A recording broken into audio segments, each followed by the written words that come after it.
কারাগার থেকে মুক্তি পেয়ে দুধ দিয়ে গোসল করলেন প্রিন্স মামুন।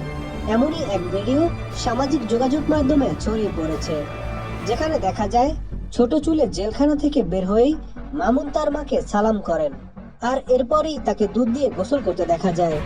ছেলে মামুনের মাথায় দুধ ঢেলে দিচ্ছিলেন মা নিজেও। কারাগার থেকে মুক্তি পেয়ে দুধ দিয়ে গোসল করলেন প্রিন্স মামুন। এমনই এক ভিডিও সামাজিক যোগাযোগ মাধ্যমে ছড়িয়ে পড়েছে, যেখানে দেখা যায় ছোট চুলে জেলখানা থেকে বের হয়েই মামুন তার মাকে সালাম করেন, আর এরপরই তাকে দুধ দিয়ে গোসল করতে দেখা যায়। ছেলে মামুনের মাথায় দুধ ঢেলে দিচ্ছিলেন মা নিজেও। কারাগার থেকে মুক্তি পেয়ে দুধ দিয়ে গোসল করলেন প্রিন্স মামুন। এমনই এক ভিডিও সামাজিক যোগাযোগ মাধ্যমে ছড়িয়ে পড়েছে, যেখানে দেখা যায় ছোট চুলে জেলখানা থেকে বের হয়েই মামুন তার মাকে সালাম করেন, আর এরপরই তাকে দুধ দিয়ে গোসল করতে দেখা যায়।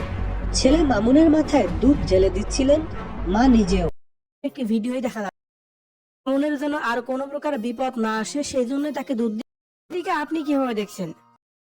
48, আসামের বয়স হলো 24, এবং যে তার সাথে যে কোনো কিছু হয়েছে এরকম, এটা 2 বছর আগের ঘটনা দেখাইছে। এই মর্মে কোনো কাগজপত্র এভিডেন্স বিজ্ঞ আদালতে দাখিল করতে পারে নাই বিধায় আসামির জামিন এবং রিমান্ড দুটোই বাতিল করছে। এখন জন্ম সনদ দেখ মনে যেন নির্দ্বিধায় এই বিশ্বাসটুকু করে নিল। ভিডিওটি ভালো লাগলে চ্যানেলটি সাবস্ক্রাইব করুন এবং ফলো বাটনে টিপ দিন।